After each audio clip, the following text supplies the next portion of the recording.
성도님들 오셨군요. 하늘에서 눈이 와요. 지금 잠깐 맹구가 왔던 거 한 것 같아요. 이제 간 것 같습니다. 큰일 날 뻔했어요. 은근 기대하시는 것 같으셔갖고 이따가 또 중간에 나올 수도 있습니다. 요즘 저의 맹구 때문에 전성기가 찾아온 것 같습니다. 우리가 예전에 한창 활동하던 그런 시기를 그리워할 때 많이 쓰는 말이 뭐예요? 왕년회라는 말 많이 쓰시죠. 왕년회. 참 여기 왕년이 없는 분 어디 계시겠습니까? 지금 또 한창 중인 분들도 많이 계시고 정말 왕년회는 다 잘 나갔습니다. 또 얼마나 예뻤어요. 연예인 뺨을 쳤습니다. 참 잘 나갔어요. 그리고 하던 것마다 얼마나 다 잘 됐습니까? 왕년에는 동네에서 다 알아주는 그런 또 훌륭한 삶을 살지 않았습니까? 근데 요즘에 왕년이란 말 잘 안 쓰죠. 뭐라 그럽니까? 라떼 그러죠. 참 누구에게나 이 전성기 시간, 이 프라임 타임이 있는 것 같아요. 이 전성기가 없는 사람은 거의 없는 것 같습니다. 이 국가도 그렇고요, 민족도 그렇고 다 전성기가 있어요. 우리가 세계사를 보면 뭐 로마 제국이나 몽골 이 전성기 때 전 세계를 지배하지 않습니까? 정말 대단하죠. 기업에도 전성기가 있습니다. 전 세계를 지배하는 우리나라에도 삼성이나 LG 이런 기업들이 있죠. 지금은 뭐 K-팝, K-드라마, K-무비 지금 뭐 얼마나 전 세계에서 흥행을 하고 우리 또 한국의 위상을 높이는지 알 수가 없어요. 이제 한국이요, 이제 아시아 하면 아시아를 대표하는 나라가 예전에는 일본이었다면 지금은 한국으로 그렇게 바뀌었다는 거예요. 아시아 하면은 전 세계 사람들이 가장 떠오르는 나라, 제일 먼저 떠오르는 나라가 한국이라는 거예요. 아메리카 하면은 미국을 제일 먼저 떠올리는 것처럼 우리 아시아를 하면 지금은 이 한국이 제일 대세라는 것을 알 수가 있습니다. 우리 인생에서요, 이 전성기를 말하라고 하면 보편적으로 제일 먼저 생각하는 게 나이라고 해요. 나이가 전성기와 가장 많이 연결되어 있다라고 생각합니다. 그러니까 젊을 때죠. 어떻게 보면 가장 화려할 때, 가장 활동적일 때를 사람들은 전성기 때라고 말을 합니다. 그럼 정말 과연 이 나이가 전성기를 평가하는 기준이 될 수 있을까요? 물론 이 운동선수 같은 경우에는 나이가 중요하죠. 근데 또 나이가 절대적인 것은 아닙니다. 여러분 잘 아시는 테니스 선수가 아시죠? 노박 조코비치가 있습니다. 이 노박 조코비치 선수가 지금 38세예요. 그러니까 테니스 선수로는 완전히 마지막 또 지난 그런 나이입니다. 근데 이 선수가요, 지금 20대 초반의 선수들과 붙어도 이겨요. 세계적인 테니스 선수들과 견주어도 손색이 없는 아직도 그런 왕성한 시기를 보내고 있습니다. 23년도에 보니까요, 그랜드슬램만 3번을 차지했대요. 우리가 잘 알듯이 24년도에는 파리올림픽에서 남자 단식 금메달을 따지 않습니까? 그리고 올해는요, 역시 100번째 타이틀, 그리고 이 그랜드슬램에서 여전히 4강권에 들어갈 수 있는 정말로 큰 강진 유지라는 그런 타이틀을 갖고 있는 사람이 이 조코비치 선수예요. 전성기가 끝났다라고 볼 수 있는데도 불구하고 여전히 왕성한 활동을 하고 있다라는 거죠. 환경이나 개인적인 재능도 이 전성기를 유지하는데 또 전성기를 보내는데 중요하겠지만 그것이 전부는 아니라는 거죠. 그럼 미켈란젤로 아시죠? 이 미켈란젤로가요 71세 때요 교황 바오로 3세의 요청으로 이 바티칸의 성 베드로 대성당을 지으라는 명령을 받습니다. 그래서 건축 설계를 하고요, 직접 건축을 하라는 거예요. 근데 저게 대성당이거든요. 얼마나 웅장합니까? 실제로 가서 보면 저는 못 봤는데 사람들이 너무 대단하다는 거예요. 근데 이 미켈란젤로가요 71세까지 건축의 건짝도 몰랐습니다. 한 번도 해본 적이 없는 거예요. 건축을 해본 적이 없어요. 조각을 하고 그림은 그려봤지만 이 건축은 해본 적이 없는 사람이에요. 근데 그것을 설계하고 건축을 하라고 하는 거예요. 정말로 대단한 프로젝트를 맡았는데 결국 이 바티칸을 대표하는 어마어마한 대작품을 남기게 되었죠. 그럼 또 미국의 화가 해리 리버반이 있습니다. 이분은요, 언제부터 그림을 그리기 시작했냐면 81세부터 그림을 그렸대요. 81세. 전성기가 맞습니까? 그런데 이분이 101살이 될 때까지 22번의 전시회를 하고 세상을 떠났다는 거예요. 참 대단하지 않습니까? 그러면서 우리가 잘 아는 성경에 나오는 모세, 이 모세는 어떻습니까? 여러분 생각에 모세의 전성기는 언제인 것 같아요? 30대인가요? 40대인가요? 젊은 나이에 남긴 것은 그에게 살인이라는 전과만 남았습니다. 그러나 80세에 하나님 말씀에 순종하여 지팡이 들고 이 애굽으로 내려가게 되죠. 근데 사실 이때부터 40년, 80세부터 이 120년의 세월이 어떻게 보면 모세의 전성기라고 할 수 있겠죠. 홍해를 가릅니다. 아멜락을 물리치고요, 율법을 전수하고 성막을 세우고 반석에서 물이 터져나오게 하는 위대한 기적을 일으킨 하나님의 일꾼으로 우뚝 서게 되지 않습니까? 이런 무엇이 80세가 넘은 모세를 이처럼 하나님 앞에 쓰임받게 했을까요? 여러 가지 많은 요인이 있겠지만 결정적인 것이 있습니다. 성경을 보면 이 모세가요, 시내산에서 떨기나무 불꽃을 보았을 때부터 그것이 시작되었다는 거예요. 여러분, 이 떨기나무 불꽃을 보았을 때 놀라운 일이 벌어집니다. 식어버린 가슴을 뜨겁게 하는 거예요. 그 불꽃의 역사가. 하나님의 불꽃을 받는 그 순간, 민족을 구원하라는 하나님의 사명을 받는 그 순간, 그의 가슴이 불타오르기 시작했고 이 40년간을 쉬지 않고 달릴 수가 있었다는 거예요. 여러분, 인생의 이 프라임 타임, 이 전성기라고 하는 것은 잘 생각해 보십시오. 내가 만드는 게 아니라는 거예요. 절대로 내가 만드는 것이 아닙니다. 누가 주시는 거예요? 하나님이 주시는 것인 줄 믿습니다. 하나님이 주셔야 되는 거예요. 여러분, 우리 인생의 전성기는 그럼 언제 찾아올까요? 하나님이 함께할 때 찾아오게 될 줄 믿습니다. 그래서 하나님께서요, 메마른 우리 심령에, 식어버린 내 심령에 하나님의 불꽃이 임해야 될 줄 믿습니다. 그러니까 하나님이요, 우리 심령에 불을 붙여주시기만 하면, 하나님께서 우리의 길을 열어주시기만 하면 어떤 상황, 어떤 처지, 어떤 인생이라 할지라도 하나님께서 부어주시는 전성기의 능력이 우리 가운데 펼쳐지게 될 줄 믿습니다. 그게 하나님의 역사고 하나님의 능력입니다. 오늘 우리가 읽은 이 본문을 보면은요, 다윗의 가장 활발했던 시기를 보여주고 있습니다. 가장 많은 열매를 거두었던, 어떻게 보면 다윗의 전성기와 같은 모습을 우리에게 보여주고 있어요. 1절에 이렇게 말씀을 시작하죠. 그 후에 다윗이 블레셋 사람들을 쳐서 항복을 받고 블레셋 사람들의 손에서 메덱 암마를 빼앗으니라. 여기 보면 그 후에라고 시작을 합니다. 그 후에. 근데 이 그 후에라는 말은요, 잘 보셔야 되는 것이, 우리가 8장을 읽었잖아요. 사무엘하 8장을 읽었는데 이 그 후에는 7장과 이어지는 사건이 아닙니다. 성경은요, 이렇게 기록이 될 때 순서대로 기록된 것도 있지만 어떻게 보면 주제별로 기록되는 것들도 있거든요. 그래서 이 장마다 조금 그 시기가 좀 다를 수 있어요. 그래서 이 8장 전체는 무슨 내용이냐면요, 다윗의 전쟁 기록을 담고 있거든요. 근데 이것은 하나님께서 다윗에게 약속하셨던 다윗 언약 이전에, 그러니까 다윗이 행했던 정복기를 총체적으로 소개하고 있는 장면이 8장부터 10장까지 이어지고 있어요. 그래서 오늘 8장과 자연스럽게 연결되는 곳이 어디냐면 바로 그 앞에 있는 5장입니다. 그러니까 5장에서 어떻게 보면 8장으로 더 자연스럽게 이어지고 있어요. 5장에 보면 어떤 일이 벌어졌냐면요, 다윗이 왕위에 오르게 됩니다. 왕위에 오르게 되니까 그때 블레셋이 침공을 하거든요. 아마도 블레셋이 다윗이 왕이 됐다는 소식을 듣고 기선제압을 하기 위해서 침략을 한 것 같아요. 그때 다윗은 무엇을 했느냐? 하나님께 기도합니다.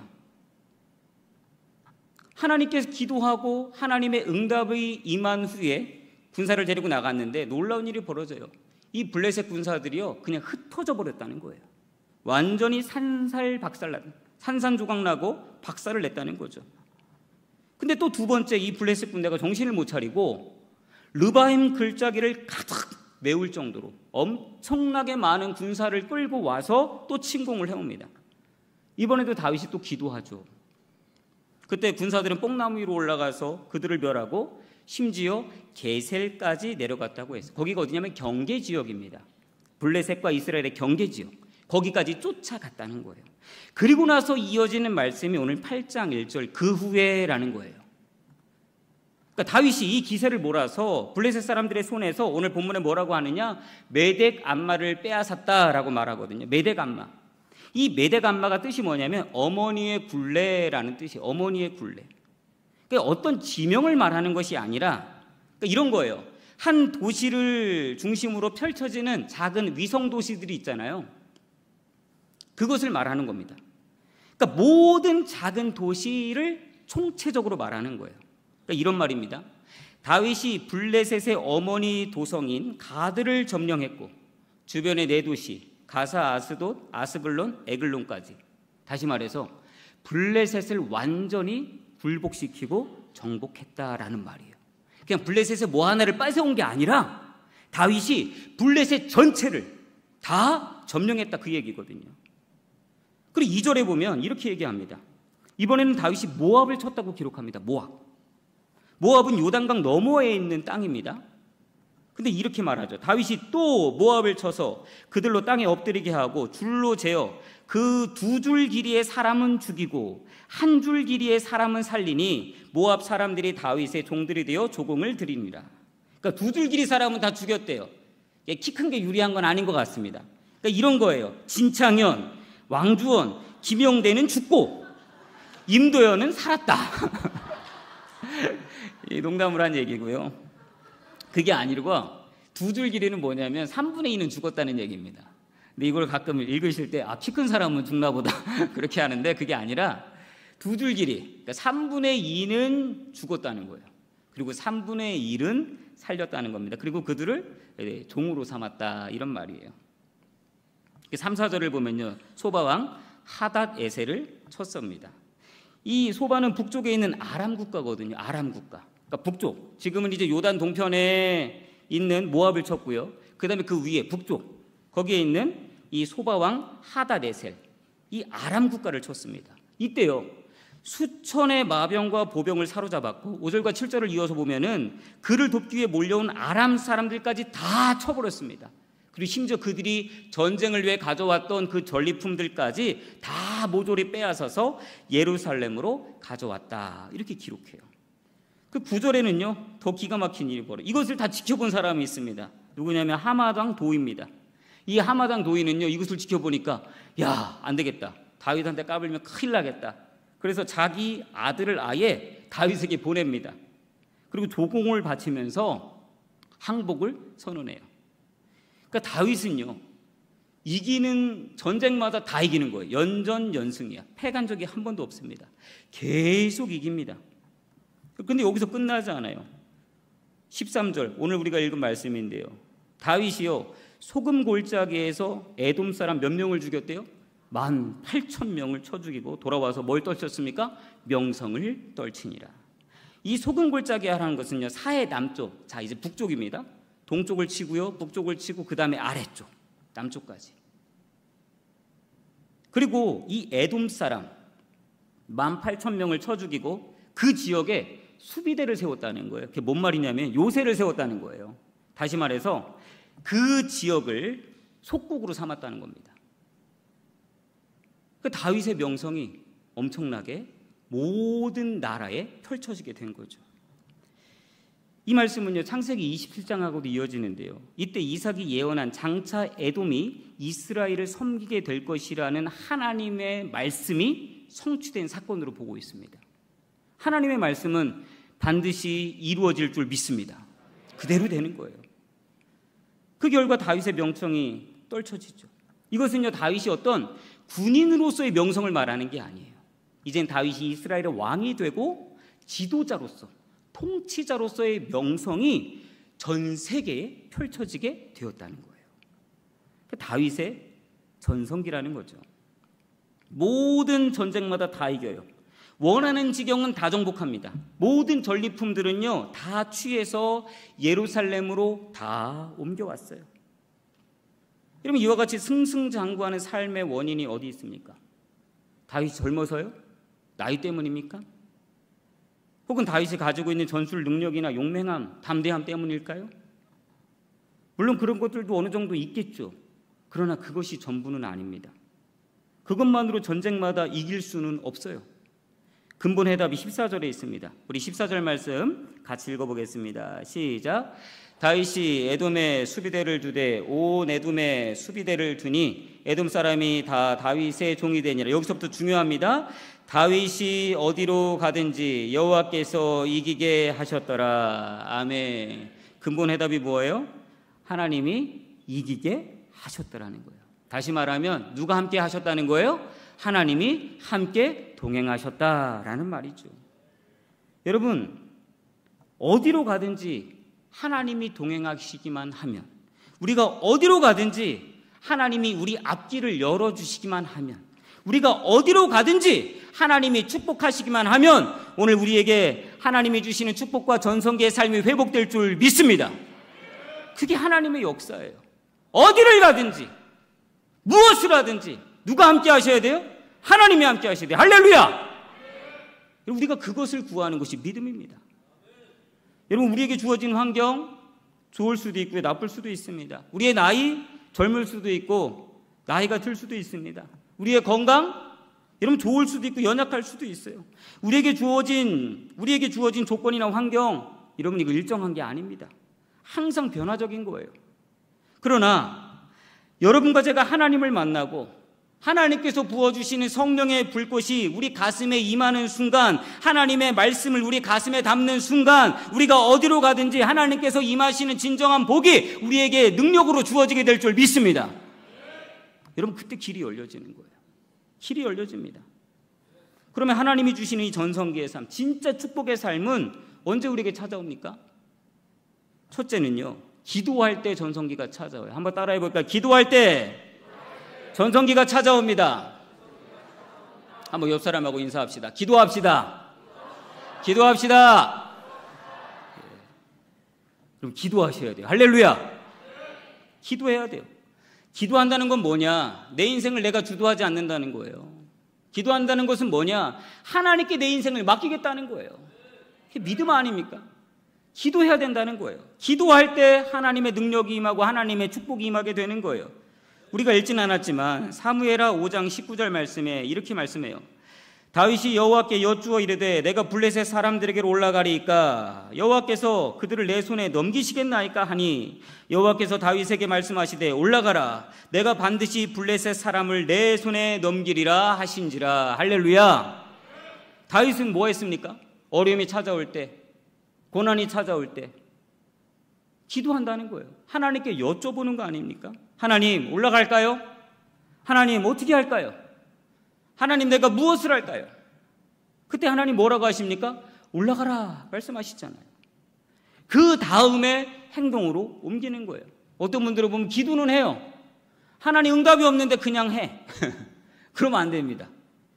기도한다는 것은요, 기다릴 줄도 알아야 돼요. 응답이 있어야지. 여러분, 기도는 하나님의 응답이 임할 줄 믿습니다. 하나님 살아계시거든요.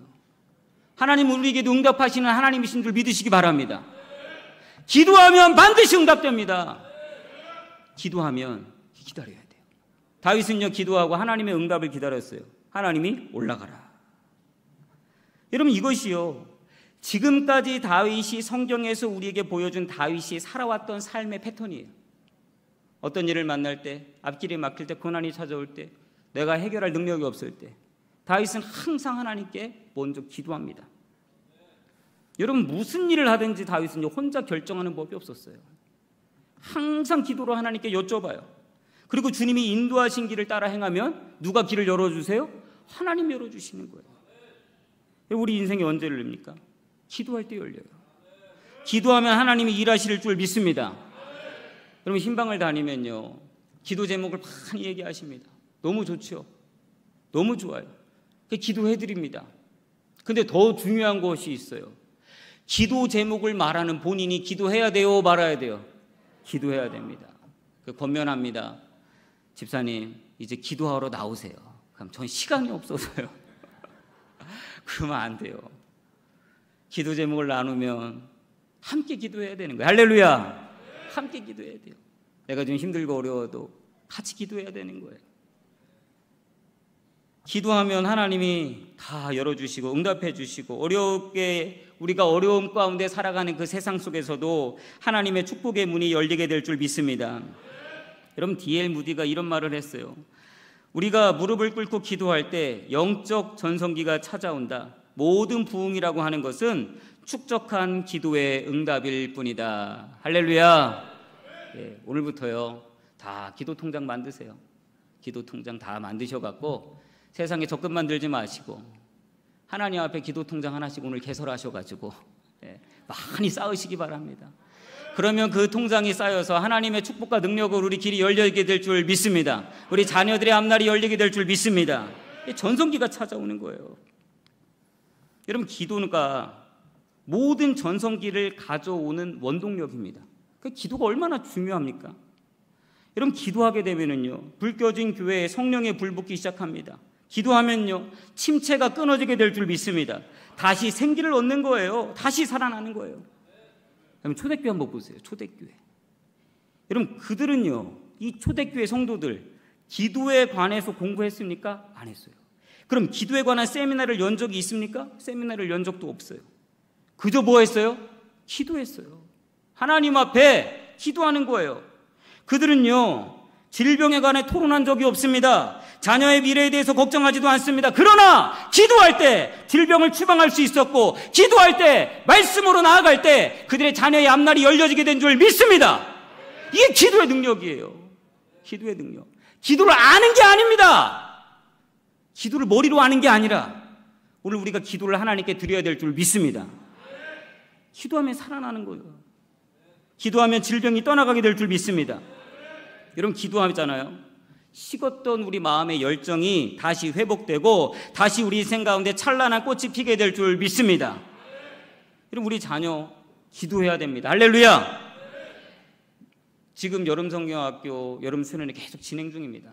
많은 분들이 기도해 주셔서 우리 자녀들이 얼마나 은혜를 많이 받는지 몰라요. 기도하는 그곳에 하나님의 역사가 나타나고요. 기도하는 그곳에 하나님의 터치가 임해서 우리 자녀들의 심령이 변화되고 삶이 변화되고 하나님의 능력을 받게 될 줄 믿습니다. 그럼 내일부터는 이제 또 고등부 수련회잖아요. 기도하시겠습니까? 아멘이 작아지고 있어요. 지금 자녀가 있는 분들만 아멘 하신 것 같아. 내일부터요 고등부 수련회예요. 거제도로 가는데 정말 기도 많이 해주세요. 할렐루야. 기도해야 됩니다. 여러분, 우리 가정의 앞날이 열리길 원하고 우리 자녀의 앞날이 열리기를 원하신다면, 또 여러분의 삶에 침체된 가운데서 다시 일어나기를 소원하신다면 기도하시기 바랍니다. 우리 다시 한번 옆 사람하고 권면합시다. 기도하랴. 다시 한번 해봅시다. 기도합시다. 두 번째로 우리가 생각할 것은요, 믿음의 동역자와 함께할 때 전성기가 찾아와요. 믿음의 동역자. 여러분, 우리가 이 15절에서 8장 15절에서 18절까지를 보면은요, 다윗이요 그 왕국을 세우는데, 다윗 왕조를 세우는데 혼자 세운 게 아닙니다. 함께 옆에서 섬겼던 수많은 믿음의 동역자들이 있었어요. 16절에서 18절을 보면 이렇게 말합니다. 스루야의 아들 요압은 군사령관이 되고 아힐룻의 아들 여호사밧은 사관이 되고 아히두베의 아들 사독과 아비아달의 아들 아히멜렉은 제사장이 되고 스라야는 서기관이 되고 여호야다의 아들 분하야는 그렛 사람과 블렛 사람을 관할하고 다윗의 아들들은 대신들이 되니라. 이렇게 말하죠. 그러면 이 요압은 군사령관이 됐습니다. 군사령관. 그리고 여호사밧 문서 기록자가 되었어요. 그 두 명이 제사장이 있었는데 한 사람은 사독이고 또 한 사람은 아히멜렉입니다. 그러니까 사독은 기브온에서 제사장 역할을 했고요, 아히멜렉은 예루살렘에서 제사장직을 수행하게 돼요. 그러니까 다윗을 영성을 도와주고 다윗의 다윗이 영적으로 바로 설 수 있도록 기도해 주는 영적인 동역자가 바로 이 사독과 아히멜렉이었습니다. 그리고 스라야는 뭐가 됐느냐? 서기관이 됐대요. 다시 말하면 말씀과 율법을 관리하는 그런 직을 말하거든요. 그리고 분하야는 그렛 사람과 블렛 사람을 관할했다. 근데 여기서 이 그렛 사람, 블렛 사람 하니까 블렛의 사람을 말하나? 그렛 사람을 말하나? 그게 아니라 이 그렛이라는 말은요, 집행관을 의미하고요. 이 블렛이라는 말은 왕명을 수행하는 사람을 말해요. 그러니까 다시 말해서 분하야는 누구를 관리했느냐? 다윗의 친위대를 관리했다는 거예요. 친위대. 나중에 솔로몬이 왕이 될 때도요, 그때 어려움이 있었잖아요. 그때 이 다윗의 이 친위대였던 이 그렛 사람과 블렛 사람들이 그것을 도와주었다고 말하죠. 그러니까 이것을 보면은요, 다윗이 왕조를 세우고 찬란한 꽃을 피울 수 있었던 것은 절대로 다윗 혼자 힘으로 된 것이 아니라는 거죠. 여러분, 내적으로 또 외적으로 또 군사적으로 정치적으로 또 영적으로 모든 것을 함께 도왔던 수많은 사람들이 있었다라는 거예요. 여러분, 이와 같이 함께 동역하고 또 자신의 자리를 잘 지켜주고 자신이 처해 있는 그 위치를 잘 지켜나갈 때에 하나님 나라의 비전이 이루어지고 하나님 나라의 역사가 우리 가운데 임하게 될 줄 믿습니다. 우리가 잘 아는 미국의 지미 카터 대통령이 있습니다. 사진을 보시면 지미 카터고요. 그 옆에가 이제 로잘린 여사인데요. 이 로잘린 여사가 얼마 전에 돌아가셨습니다. 이 부부가 몇 년을 함께 살았냐면요, 77년을 함께 살았대요. 대단하죠. 근데 실제로는요, 더 오래 살았다고 합니다. 여기는 이야기가 있는데, 이 로잘린 여사가 태어날 때 그를 이제 아기를 받아준 거죠. 그 받아준 분이 누구냐면 간호사였던 지미 카터의 어머니였대요. 근데 이 두 집안이 가까운 사이였는데 이 로잘린 태어났을 때 당시 지미 카터가 몇 살이었냐면 3살이었다고 합니다. 그러니까 지미 카터에게 갓 태어난 로잘린을 보여줬다는 거예요. 그래서 이 로잘린 여사는요, 태어나자마자 만난 남자와 96세로 죽을 때까지 함께 살았다는 거예요. 처음 본 남자가 지미 카터인데 대단하지 않습니까? 더 놀라운 사실은요, 이 지미 카터 대통령을 오늘날 우리가 아는 위대한 인물로 만든 이 1등 공신이 바로 그의 부인이었던 로잘린 여사라고 합니다.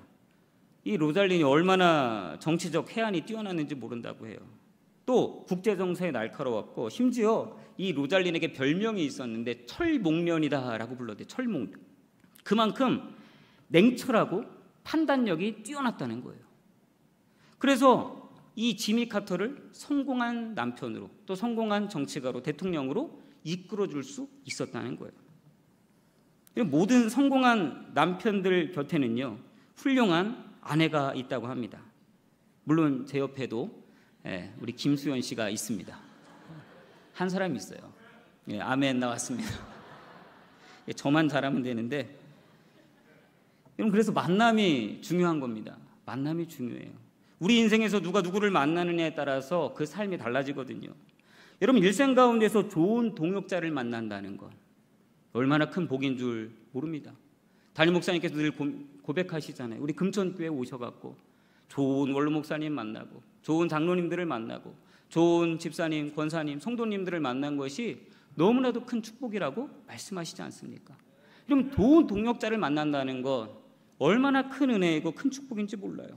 여러분, 특별히 신앙이 좋은 사람들, 믿음이 좋은 사람, 선한 사람을 만남으로 에너지가 극대화되는 것이 있습니다. 이것을 무슨 효과라고 합니까? 시너지 효과라고 하죠. 힘과 힘이 만났을 때 각자의 힘의 총합보다 더 큰 능력을 발휘하는 것, 이것을 시너지 효과라고 하잖아요. 여러분, 그런데 아십니까? 시너지 효과의 반대말도 있습니다. 링겔만 효과라는 것이 있어요. 약 100여 년 전에요, 독일의 심리학자인 맥스 링겔만이 줄다리기 실험을 했습니다. 줄다리기 실험. 보세요. 개인이 당기는 힘을 100이라고 했을 때 줄다리기를 당기는 거예요. 그럼 둘이 당기면 힘이 뭐가 돼야 됩니까? 200이 돼야 돼요. 셋이면 300, 8명이면 800이 돼야 됩니다. 근데 실제로 해보니까 어떤 현상이 일어났을까요? 오히려 줄어들더라는 거예요. 점점 줄어듭니다. 힘의 총량이 늘어가야지 정상인데 힘의 총량이 점점 줄어든다는 거예요. 아니 힘을 합치는데도 불구하고 에너지가 왜 더 줄어갈까요? 그래서 이것을 링겔만 효과라고 부릅니다. 왜 이런 현상이 일어나느냐? 다른 게 아니에요. 서로 미루기 때문입니다. 내가 힘을 안 써도 누군가는 쓰겠지. 서로 미루다 보니까 힘을 합칠 수가 없는 거예요. 이기적인 마음 때문입니다. 아니 나 혼자 열심히 해봐야 뭐해? 나에게 돌아올 게 아무것도 없는데. 어디에 돌아가는 거예요? 전체에게 돌아가니까. 나에게 돌아갈 건 아무것도 없네?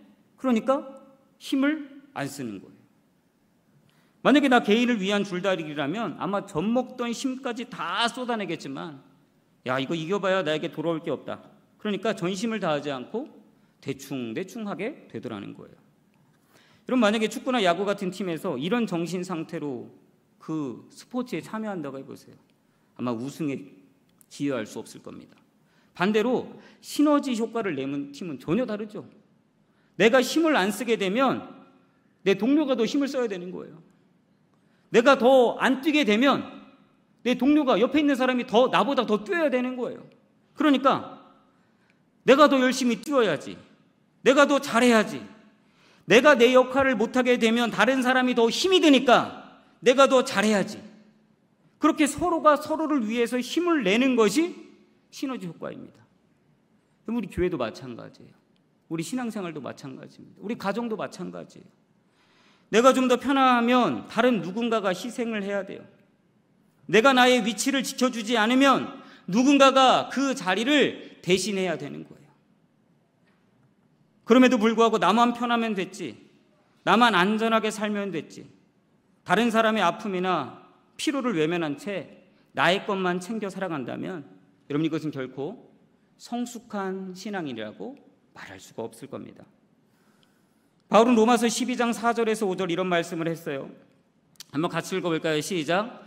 우리가 한 몸에 많은 지체를 가졌으나 모든 지체가 같은 기능을 가진 것은 아니니 이와 같이 우리 많은 사람이 그리스도 안에서 한 몸이 되어 서로 지체가 되었느니라. 아멘.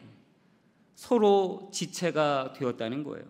우리는 절대로 따로 국밥이 아닙니다. 서로를 돌아보고 서로의 필요를 채워주는 공동체가 성숙한 신앙 공동체의 모습인 줄 믿습니다. 저는 그래서 이 말씀을 생각할 때 우리 성도님들께 정말 감사한 것이 있습니다. 우리가 주일에 이렇게 주차를 하잖아요. 주일 예배 때. 그러면 요 교회 앞에다가도 하실 수 있는데 일부러 일찍 오셨는데도 불구하고 동중학교에다가 주차하시는 분들이 계세요. 먼저 일찍 왔으면 교회 앞마당에 얼마나 편합니까? 거기다 주차하고 그냥 올라오시면 되잖아요. 그런데 일부러 동중학교에 가셔서 주차를 하시는 거예요. 그리고 이 교회 앞에는 새가족들이나 아니면 어르신들 아니면 어린 자녀가 있는 분들을 위해서 남겨놓는 겁니다. 그리고 조금 멀리 주차하고 그거 걸어오는데 얼마 걸리지도 않아요. 3분이면 옵니다. 일부러 그렇게 하시는 거예요. 이게 성숙한 동역자의 모습이에요. 할렐루야. 다른 사람을 좀 더 편하게 하기 위해서 내 안에 예수 그리스도의 심장이 있기 때문에 내가 그것을 실천하는 거예요. 여러분 이럴 때 우리 교회는 더 큰 부흥의 시너지 효과가 나타나게 될 줄 믿습니다. 생각해 보세요. 새 가족들이 왔는데 주차할 데가 없어. 얼마나 마음이 아프겠어요. 교회 왔는데 주차할 데가 없어서 몇 바퀴를 돌아요. 얼마나 마음이 힘들겠어요. 여러분 성숙한 그리스도인은 새 가족들을 배려할 줄 알고 나보다 약한 분들을 배려할 줄 알고 그래서 우리가 좋은 신앙의 동역자가 되어 하나님의 뜻을 이루어가는 것이 우리 금천교회가 되어야 될 줄 믿습니다. 그럼 그럴 때 그것이 성숙한 믿음이고 교회가 건강해지는 거예요. 그리고 하나님의 뜻이 우리 금천교회를 통해서 임하게 될 줄 믿습니다. 그리고 셋째는요, 삶의 목적이 분명해야 전성기가 찾아와요. 다윗은요 성공을 위해 살지 않았습니다. 모든 것을 하나님께 올려드리거든요. 우리 11절 말씀 한번 같이 읽어볼까요? 11절입니다. 시작. 다윗 왕이 그것도 여호와께 드리되 그가 정복한 모든 나라에서 얻은 은금, 모든 것을 누구한테 드렸다고요? 여호와 하나님께. 여러분 사울 왕 같은 경우 보세요. 사울 왕은요 겨우 작은 전투 하나 이겨놓고 이기자마자 갈멜산에 올라가서 자기 자신을 위한 기념비를 세웠어요. 그런데 다윗은 수많은 전쟁에서 승리하고 성경 어디에도 자기 자신을 위한 기념비를 세웠다는 기록이 전혀 없습니다. 다윗 마음에는요 다른 중심이 없어요. 자기 자신도 없고 자기가 추구하는 필요도 없고 어떤 권세에 대한 욕심도 없는 것이었습니다. 다윗 마음 전체를 차지하고 있는 것은 누구밖에 없어요? 여호와 하나님 한 분밖에 없다는 거예요. 그저 하나님이 기뻐하시는 일이라면 나는 주님이 만족하시면 됐습니다. 이런 중심을 가지고 이것이 삶의 목적이 되어서 평생을 살아갔던 사람이 다윗이라는 거예요. 여러분 시편 16편 2절에서 다윗이 뭐라고 고백합니까? 같이 읽어볼까요? 내가 여호와께 아뢰되 주는 나의 주님이시오니 주밖에는 나의 복이 없나이다. 또 27편 4절입니다. 같이 읽어볼게요. 내가 여호와께 바라는 한 가지 일 그것을 구하리니 곧 내가 내 평생에 여호와의 집에 살면서 여호와의 아름다움을 바라보며 그의 성전에서 사모하는 그것이라. 아멘. 다윗의 인생의 목적이 누굽니까? 하나님이에요. 하나님. 다른 게 없어요. 하나님밖에 없다는 거예요. 그래서 하나님께서 다윗을 기뻐하셨습니다. 여러분 오늘 우리의 환경, 조건 중요하다 생각할 수 있지만 그렇지 않아요. 그렇게 중요하지 않습니다. 오늘 우리의 건강 강할 수도 있고 약할 수도 있죠. 그러나 그것이 전부가 아닙니다. 중요한 것은요 내 마음속에 하나님이 계시느냐, 내 삶의 목적이 지금 하나님을 향해 나아가고 있느냐, 이게 중요한 거예요. 그리고 나의 목적을 주님을 위해서 드리게 되면 하나님께서 우리 인생의 아름다운 전성기가 회복되게 하실 줄 믿습니다. 여러분 이제 이 이야기 하나 드리고 말씀을 정리할까 합니다. 여러분 헐리우드 영화배우 중에 가장 아름다운 배우를 꼽으라고 하면 누구를 꼽으시겠습니까? 전 세계 설문조사를 해봤더니요 누가 나왔을까요? 오드리 헵번이 나왔습니다. 이분이 1953년도에 로마의 휴리라는 영화에서 앤 공주 역으로 연기를 하면서 세계적인 스타가 되죠. 그때 그해 아카데미 여우주연상을 수상하기도 했습니다. 그리고 나서 이후에 했던 영화가 티파니에서의 아침을, 그다음 마이 페어 레이디, 전쟁과 평화, 이런 영화들이고 정말 최고의 작품들 아닙니까? 누가 봐도 이 시기가 이 오드리 헵번의 전성기 아니겠어요? 그런데 막상 그녀의 생각은 달라요. 오드리 헵번은 자신의 전성기를 언제라고 말을 하느냐, 1988년이라는 거예요. 그때 나이가 58세입니다. 그때 이 유니세프의 친선 대사로 위촉을 받고 이디오피아에 방문을 합니다. 사진을 보면요 저렇게 방문을 했어요. 그곳에서 먹지 못해 죽어가는 수많은 아이들을 바라보게 돼요. 애들이 굶어 죽으니까 그 아이들을 어떻게 처리할 수가 없어서 그 쇼핑백 같은 데다가 아이들을 담아갖고 버렸다는 거예요. 다. 그 모습을 보는데 가슴이 무너져 내려앉고 결심을 했답니다. 나의 남은 생에 만일 내가 할 수 있는 어떤 가능성이라도 있다면 모든 것을 동원해서 어린 아이들을 살리는 일에 헌신하리라. 그래서 남은 평생을 유니세프의 친선 대사로 활동을 합니다. 그러면서 이렇게 고백합니다. 내가 평생 동안 맡았던 배역 중에 가장 큰 배역은 바로 이 친선 대사직이다. 수많은 곳을 방문해요. 수단, 이디오피아, 방글라데시, 엘살바도르 50군데 이상을 방문합니다. 여러분 이게 친선 대사하면 1년 사례비가 얼마인 줄 아십니까? $1입니다. $1. 1년을 사역하면 $1. 그냥 명예로 주는 거죠.